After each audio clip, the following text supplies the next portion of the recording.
ಯಾರು ಅವಮಾನಗಳಿಲ್ದೆ ಅಪಮಾನಗಳಿಲ್ದೆ ಒಂದು ನಾಯಕರಾಗಲ್ರಿ. Already paper ಕೊಟ್ಬಿಟ್ಟಿದ್ದಾರೆ ಭಾಷಣ ಚಿಕ್ಕದಾಗಿ ಮಾಡಿ ಅಂತ. ಆಯೋಗದ ಅಧ್ಯಕ್ಷರಿಗೆ ಹಂಗೆ ಕೊಡಬಾರ್ದ್ರಿ. ನಾನು ಜೈ ರಾಯಣ್ಣ ಅಂತ ಹೇಳ್ತೀನಿ, ನೀವೆಲ್ಲ ಒಂದ್ಸಲ ಜೈ ಜೈ ರಾಯಣ್ಣ ಅಂತ ಹೇಳಬೇಕು. ಓಕೆ, ಸರಿನಾ?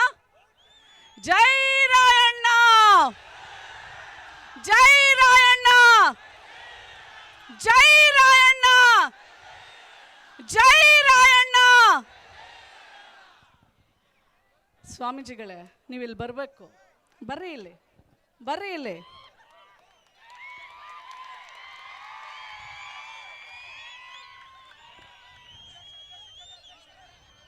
ಇವತ್ತು ಇಡೀ ನೀವು ಮಾತಾಡ್ಬೇಡ್ರೋ ತಮ್ಮ, ತಮ್ಮ ಮಾತಾಡ್ಬೇಡ್ರಿ.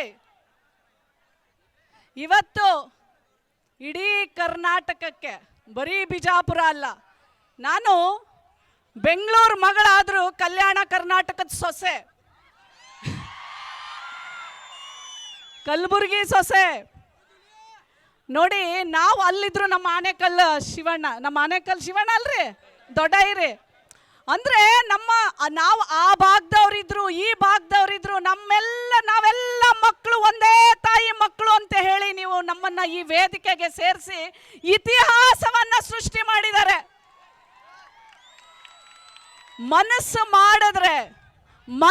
ಮಾಡಿದ್ರೆ ಏನೇನ್ ಬೇಕಾದ್ರೂ ಸಾಧಿಸಬಲ್ಲೆ ಅನ್ನುವಂತ ಸಂದೇಶ ಇವತ್ತು ನಮ್ಮ ಹುಲಿಜಂತಿ ಮಾಳಿಂಗರಾಯರ ಅಜ್ಜಾರ ಕೊಟ್ಟಾರೆ.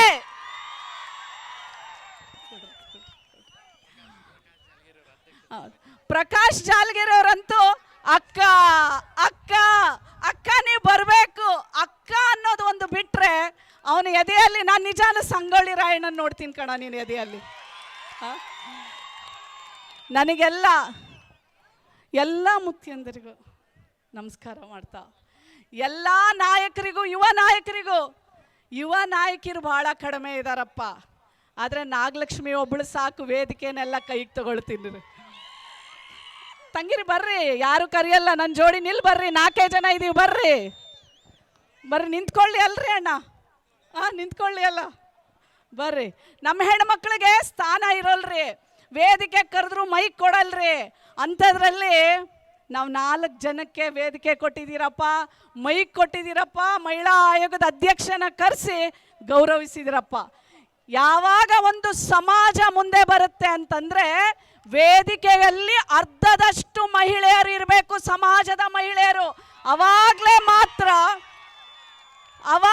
ಮಾತ್ರ ಸಮಾಜ ಮುಂದುವರಿಯಕ್ಕೆ ಸಾಧ್ಯ. ಡಾಕ್ಟರ್ BR ಅಂಬೇಡ್ಕರ್ ಒಂದು ಮಾತು ಹೇಳ್ತಾರೆ, ಯಾವ ಸಮಾಜವನ್ನ ನೀವು ಕೇಳಿಸ್ಕೊಳ್ರೋ, ಯಾವ ಸಮಾಜವನ್ನ ನೀವು ನಮ್ಮ ಸಮಾಜ ಬಹಳ ಬೆಳೆದೈತೆ ಅಂತ ಹೇಳ್ತಿರಲ್ರಿ, ನಿಮ್ಮ ಸಮಾಜ ಬೆಳೆದಿದೆ ಅಂತ ನಿಮ್ಮನ್ನ ನೀವು ಲೆಕ್ಕ ಹಾಕಬೇಕಾದ್ರೆ ಆ ಸಮಾಜದ ಹೆಣ್ಣು ಮಗಳ ಸ್ಥಿತಿಗತಿಗಳನ್ನ ಅಳಿಬೇಕು. ಅವಾಗ ಮಾತ್ರ ಆ ಸಮಾಜ ಬೆಳೆದಿದೆ ಅಂತ ಹೇಳಕ್ಕೆ ಸಾಧ್ಯ. ಹೌದಾ ಇಲ್ಲ? ನನ್ನ ಜೋಡಿ ನೀವೆಲ್ಲರೂ ನೋಡಿ, ನಮ್ಮ ತಂಗಿ ಮೊದಲು ಹಾಡು ಹೇಳಿದ್ಲಂತೆ. ಯಾವ ಹಾಡು ಹಾಡಿದ್ಲು ಅಲ್ರೋ? ಹಣೆ ಮ್ಯಾಲೆ. ಎಲ್ರು ಹೇಳ್ತೀರಾ ನನ್ನ ಜೊತೆ ಒಂದ್ಸಲ? ಹೇಳ್ತೀರಾ? ನಾನು ಹೇಳದ ಮೇಲೆ ಹೇಳ್ರಪ್ಪ. ಹಣೆ ಮ್ಯಾಲೆ ಬಂಡಾರ ಚಂದ, ಹೆಗಲ್ ಮ್ಯಾಲೆ ಕಂಬಳಿ ಅಂದ. ಗುರುಗಳೇ, ಕಂಬಳಿ ಯಾವ್ದಾದ್ರು ಕೊಡ್ರಪ್ಪ. ಹಣೆ ಮ್ಯಾಲೆ ಬಂಡಾರ ಚಂದ, ಹೆಗಲ್ ಮ್ಯಾಲೆ ಕಂಬಳಿ ಅಂದ. ಹಲೋ, ಡೊಳ್ಳಿನ ಪದ ಚಂದ. ಹೇಳ್ರಿ, ಎಲ್ಲ ಎನರ್ಜಿ ಹೋಯ್ತಾ? ಆವಾಜ್ ಎಲ್ಲೋಗೈತೆ? ಸಮಯವನ್ನ ಪ್ಲೀಸ್ ಪಾಲಿಸ್ಬೇಕು ಮೇಡಮ್. ಹಣೆ ಮ್ಯಾಲೆ ಬಂಡಾರ ಚಂದ, ಹೆಗಲ್ ಮ್ಯಾಲೆ ಕಂಬಳಿ ಅಂದ. ಡೊಳ್ಳಿನ ಪದ ಚಂದ.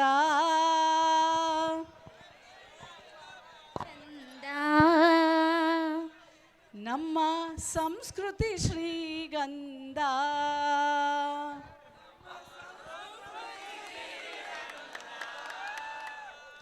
ಆಲ್ರೆಡಿ ಪೇಪರ್ ಕೊಟ್ಬಿಟ್ಟಿದ್ದಾರೆ ಭಾಷಣ ಚಿಕ್ಕದಾಗಿ ಮಾಡಿ ಅಂತ. ಆಯೋಗದ ಅಧ್ಯಕ್ಷರಿಗೆ ಹಂಗೆ ಕೊಡಬಾರ್ದ್ರಿ. ಇರ್ಲ್ರಿ ಇರ್ಲ್ರಿ, ನೀವು ಎಷ್ಟೇ ಕೊಟ್ಟರು ನಾನು ಎಷ್ಟು ಮಾತಾಡ್ಬೇಕು ಅಷ್ಟು ಮಾತಾಡ್ತೀನಿ ಬಿಡ್ರಿ. ಯಾರು ಅವಮಾನಗಳಿಲ್ದೆ ಅಪಮಾನಗಳಿಲ್ದೆ ಒಂದು ನಾಯಕರಾಗಲ್ರಿ. ಕನಕದಾಸರನ್ನ ನೆನಪಿಟ್ಕೊಳ್ರಿ ನೀವು. ಅವರು ಮೊದಲು ಕನಕ ನಾಯಕ, ತಿಮ್ಮಪ್ಪ ನಾಯಕ, ನಾಯಕ ನಂತರ ದಾಸನಾದ್ರು. ನಾಯಕನಿಗೆ ಎಲ್ಲೆಲ್ಲಿ ಅವಮಾನಗಳು, ಅಯ್ಯೋ ಒಳಗೆ ಸೇರಿಸ್ತಿರ್ಲಿಲ್ಲ. ನಮ್ಮನ್ನು ನೀವು ರೋಡಲ್ಲಿ ಬಿಟ್ಟರು ಸಾಕು, ನಾವು ಬೀದಿಯಲ್ಲೇ ನಿಂತ್ಕೋತೀವಿ, ನಮಗೆ ವೇದಿಕೆನೂ ಬೇಕಾಗಿಲ್ಲ. ನಮಗೆ ನಿಮ್ಮ ಜಾಗದಲ್ಲಿದ್ದರೆ ಸಾಕು, ನಮಗೆ ವೇದಿಕೆ ಅವಶ್ಯಕತೆ ಇಲ್ಲ. ನಮಗೆ ನೀವೆಲ್ಲಿ ಕೂತಿದ್ದೀರಾ ಅಲ್ಲೇ ಕೂತ್ರೆ ಸಾಕ್ರಿ. ನಾವು ಕನಕದಾಸರ ಅಡಿಯಲ್ಲಿ ನಡೆಯುವಂಥ ಮಗಳ್ರಿ, ಅಲ್ವೇನ್ರಿ? ಹೌದಾ ಇಲ್ಲ?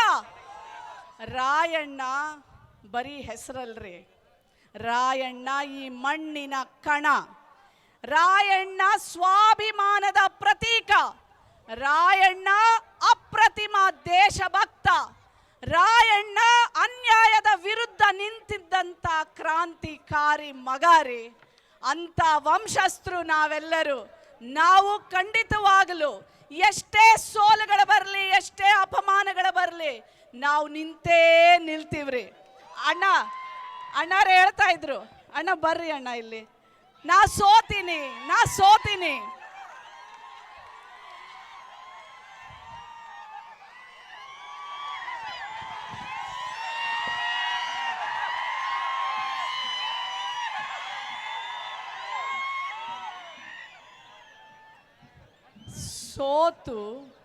ಬರೀ ಸೋಲು ಉಣದೆ ಗೆದ್ರೆ ಅದು ಬರೀ ಗೆಲುವಷ್ಟೇ ರೀ. ಸೋತು ಗೆದ್ರೆ ಅದು ಇತಿಹಾಸ ಅಣ್ಣಾರೇ, ಇತಿಹಾಸ. ಯಾವಾಗ್ಲೂ ನಾನು ಹೆಚ್ಚಿಗೆನೂ ಮಾತಾಡಲ್ಲ ಬಿಡ್ರಿ. ಈಗ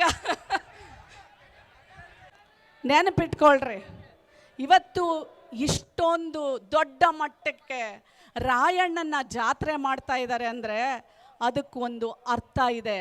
ಇವತ್ತು ನೀವು ವಾಪಸ್ ಹೋಗ್ಬೇಕಾದ್ರೆ ಪ್ರತಿಯೊಬ್ಬ ಮಗ ನೀವು ರಾಯಣ್ಣನಾಗಿ ವಾಪಸ್ ಹೋಗ್ಬೇಕಾಗತ್ತೆ.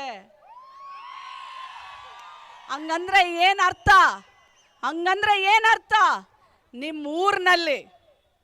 ನಿಮ್ಮೂರಿನಲ್ಲಿ ಪ್ರಶ್ನೆ ಮಾಡುವ ಅಧಿಕಾರವನ್ನ ಕಲಿಬೇಕು ನೀವು.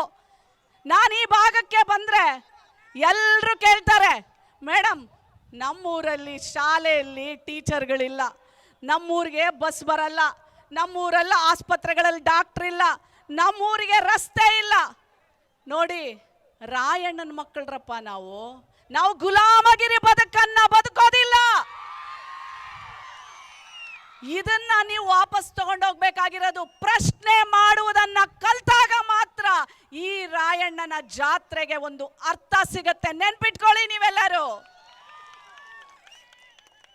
ಊರೊಳಗಡೆ ಎಂಟರಾಗುವಂತ ಯಾವುದೇ ನಾಯಕನಿಗೆ ಭಯ ಇರಬೇಕು.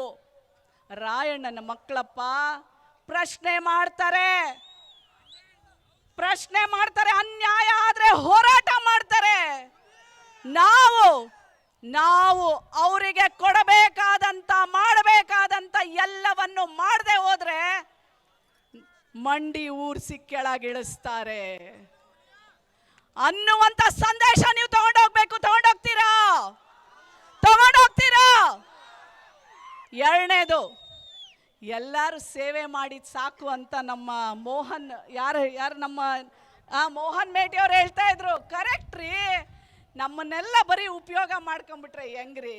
ನಾವು ನಾಯಕ ಒಂದು ಸಾಮ್ರಾಜ್ಯವನ್ನ ಕಟ್ಟಿದಂತ ವಂಶದಿಂದ ಬಂದವ್ರಿ. ನಾವು ಸಹ ನಾಯಕರಾಗಿ ಹೊರಡಬೇಕ್ರಿ. ಎಷ್ಟೋ ಜನ ಹೇಳ್ತಾರ್ರಿ, ಗುರುಗಳೇ ನಮಗ್ ಕೇಳ್ತಾರ್ರಿ, ಹೆಣ್ಣು ಮಗಳಿಕ್ಕಿ ಹತ್ರ ಏನ್ ಶಕ್ತಿ ಇರ್ತದ? ಅಪ್ಪ ಇಲ್ರಿ, ಅಪ್ಪ ನಾಯಕ ಇಲ್ರಿ, ಅಪ್ಪ ಸತ್ತಾರ್ರಿ. ನಮ್ಮಪ್ಪ 21 ವರ್ಷ ಆಯ್ತ್ರಿ. ರಾಜಕಾರಣಕ್ಕೆ ಬರೋರಿಗೆಲ್ಲ ಅಪ್ಪ ಇರ್ಬೇಕ್ರಿ ಅಂತ ಹೇಳ್ತಾರ್ರಿ. ಈ ಹೆಣ್ಮಗಳ ಹತ್ರ ರೊಕ್ಕ ಇಲ್ರಿ, ಈಕಿ ಹಂಗ್ರಿ ನಾಯಕಿ ಆಗ್ತಾಳೆ ಅಂತ ಎಷ್ಟೋ ಇಂಥ ವೇದಿಕೆಗಳ ಮೇಲೆ ಹತ್ತಿಸ್ದೆ ಕೆಳಗಡೆನೆ ಇಟ್ಟು ವೇದಿಕೆ ಮೇಲೆನೆ ಅಪಮಾನ ಮಾಡಿದ್ದಾರೆ. ನಾನು ತಲೆನೇ ಕೆಡಿಸ್ಕೊಳಲ್ರಿ. ತಂದೆ ಇಲ್ದ ಮಗಳಾದ್ರೂ ಸತ್ಯದ ಪ್ರೇರಣೆ ನನಗೆ ರಾಯಣ್ಣ, ಸಾಮಾಜಿಕ ಬದ್ಧತೆಗೆ ಪ್ರೇರಣೆ ಡಾಕ್ಟರ್ ಅಂಬೇಡ್ಕರ್, ಮಾನವೀಯತೆಗೆ ಪ್ರೇರಣೆ ನನಗೆ ಈ ನಾಡಿನ ಕಲ್ಯಾಣ ಕರ್ನಾಟಕದ ಕ್ರಾಂತಿಯನ್ನ ಹುಟ್ಟಿಸಿದಂತ ಬಸವಣ್ಣ. ಇವರೆಲ್ಲರೂ ರಾಯಣ್ಣನ ಕೃಪೆ, ಅಂಬೇಡ್ಕರ್ ಅವರ ಶಕ್ತಿ, ಬಸವಣ್ಣನವರ ಮನುಷ್ಯತ್ವ ಇಷ್ಟಿದ ಮೇಲೆ ಯಾವ ಸಂಪತ್ತಿದ್ದವರು ಏನು ಮಾಡಕ್ಕಾಗುದಿಲ್ರಿ. ಸತ್ಯವಾಗಿ ನಡಿತೀವ್ರಿ. ಎಲ್ಲಿ ಕರ್ಕೊಂಡೋಗ್ತಾನೆ ಭಗವಂತ ಅಲ್ಲಿ ಕರ್ಕೊಂಡೋಗ್ಲಿ, ಏನು ಆಸೆ ಇಲ್ಲ. ಸೇವೆ ಒಂದೇ.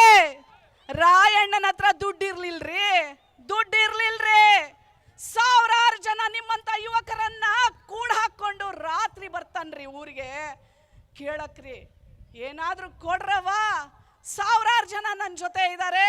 ಕಿತ್ತೂರನ್ನ ಉಳಿಸ್ಬೇಕು, ಅವರಿಗೆ ಉಣಿಸ್ಬೇಕವ್ವ ತಾಯಿ ಅಂತ ಭಿಕ್ಷೆ ಬೇಡ್ತಾರೆ. ಅವರು ಬಂದು ಜನ ಹೇಳ್ತಾರೆ, ಒಂದು ಹೆಣ್ಣು ಮಗಳು ಬರ್ತಾಳೆ, ತನ್ನ ಮಾಂಗಲ್ಯವನ್ನು ಕೊಡ್ತಾಳೆ. ರಾಯಣ್ಣ, ಈ ಮಾಂಗಲ್ಯವನ್ನು ತಗೊಂಡೋಗಿ ರಾಯಣ್ಣ ನೀನು.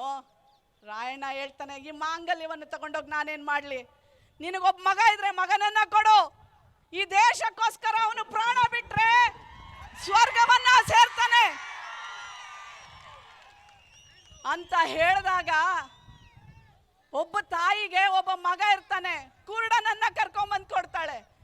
ನಿನ್ನ ಮಗ ಕುರುಡ ತಾಯಿ, ನಾ ಏನು ಮಾಡ್ಲಿ ಅಂದಾಗ ಆ ತಾಯಿ ಹೇಳ್ತಾಳೆ, ರಾಯಣ್ಣ ನಿನ್ನನ್ನು ಯಾರಾದ್ರೂ ಒಡೆಯಕ್ಕೆ ಬಂದ್ರೆ ನನ್ನ ಮಗನಿಗೆ ಬೀಳ್ಲಿ ಆ ಏಟು.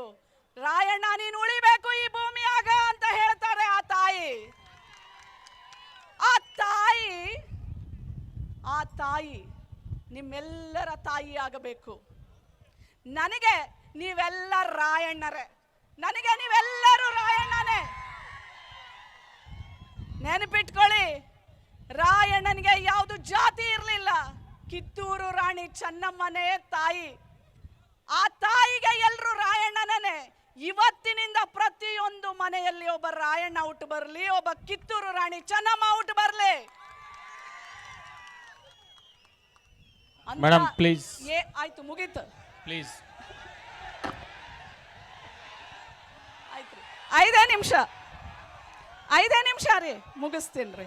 5 ನಿಮಿಷ ಆಯ್ತ್ರಿ. 5 ನಿಮಿಷ ರೀ. 5 ನಿಮಿಷ ರೀ. ಆಯ್ತ್ರಿ, ಇಲ್ಲಿ ಕೇಳ್ರಿ.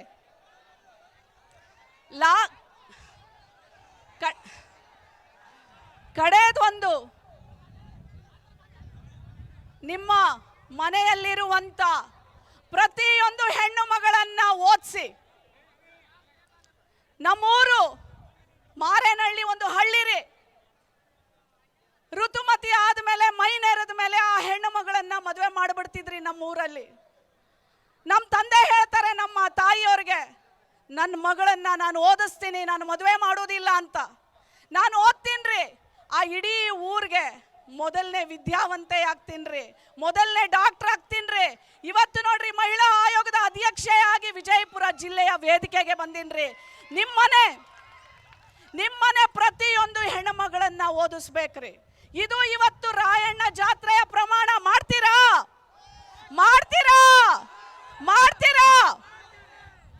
ನಿಮ್ಮನೆ ಹೆಣ್ಣು ಮಗಳಿಗೆ ಯಾರು ಹೊಡಿಬಾರ್ದ್ರಿ, ಬೈಬಾರ್ದ್ರಿ, ಗೌರವಿಸ್ಬೇಕ್ರಿ. ನೀವು ರಾಯಣ್ಣನ ಮಕ್ಕಳೇ ಆಗಿದ್ರೆ ಆ ತಾಯಿಯನ್ನ ಗೌರವಿಸ್ಬೇಕ್ರಿ. ಗೌರವಿಸ್ತೀರಾ?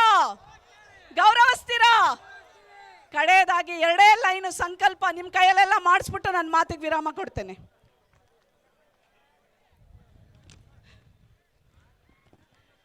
ಎಲ್ರು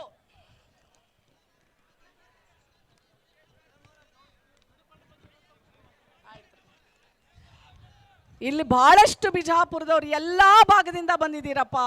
ಎಲ್ರಿಗೂ ಧನ್ಯವಾದಗಳನ್ನ ಹೇಳ್ತಾ, ಕಡೆಯದಾಗಿ ನಮ್ಮ ಸಂಕಲ್ಪ,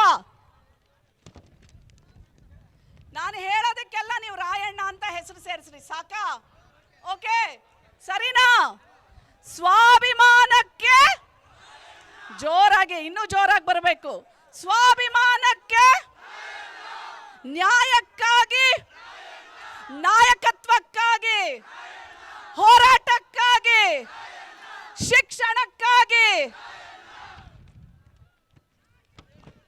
ಒಬ್ಬರಿಗಾಗಿ ಅಲ್ಲ ಎಲ್ಲರಿಗೂ, ಒಬ್ಬರಿಗಾಗಿ ಅಲ್ಲ ಎಲ್ಲರಿಗೂ. ಹೆದರದೆ ಮುಂದೆ ನಡೆಯೋಣ, ಹೆದರದೆ ಮುಂದೆ ನಡೆಯೋಣ. ಜೈ ರಾಯಣ್ಣ. ತುಂಬ ಹೃದಯದ ಧನ್ಯವಾದಗಳು ಮೇಡಮ್ ಅವರು ನಮ್ಮೆಲ್ಲರನ್ನ ಉದ್ದೇಶಿಸಿ ಮಾತನಾಡಿದ್ದಾರೆ. ಅವರಿಗೆ ಎಲ್ಲರೂ ಒಂದ್ಸಾರಿ ಜೋರಾಗಿ ಚಪ್ಪಾಳೆಯನ್ನು ತಟ್ಟೋಣ. ನನ್ನೆಲ್ಲ ಹಾರೈಕೆ, ಆಶೀರ್ವಾದ ನಿಮ್ಮ ಮನೆ ಮಗಳಿದ್ದ ಹಾಗೆ, ಚಿಕ್ಕವ್ರಿಗೆ ತಾಯಿ ಇದ್ದ ಹಾಗೆ, ಮಹಿಳಾ ಆಯೋಗದ ಅಧ್ಯಕ್ಷೆಯ ಮನೆ ಬಾಗಿಲು ಯಾವಾಗಲೂ ತೆರೆದಿರುತ್ತೆ. ಯಾವುದೇ ಕೆಲಸ ಇರಲಿ, ನೀವು ಬಂದರೆ ಎಂಥ ಆಫೀಸರ್ ಇರಲಿ, ಯಾವ ಪೊಲೀಸ್ ಆಫೀಸರ್ ಇರಲಿ, ನಾನು ನಿಮ್ಮ ಜೊತೆ ಶಕ್ತಿಯಾಗಿ ಕಡೆ ಉಸಿರಿರೋವರೆಗೂ ನಿಂತ್ಕೊಳ್ತೀನಿ ಅಂತ ಹೇಳಿ ಪ್ರಮಾಣವನ್ನ ಮಾಡ್ತೇನೆ. ಜೈ ಹಿಂದ್, ಜೈ ಕರ್ನಾಟಕ, ಜೈ ರಾಯಣ್ಣ. ಧನ್ಯವಾದಗಳು.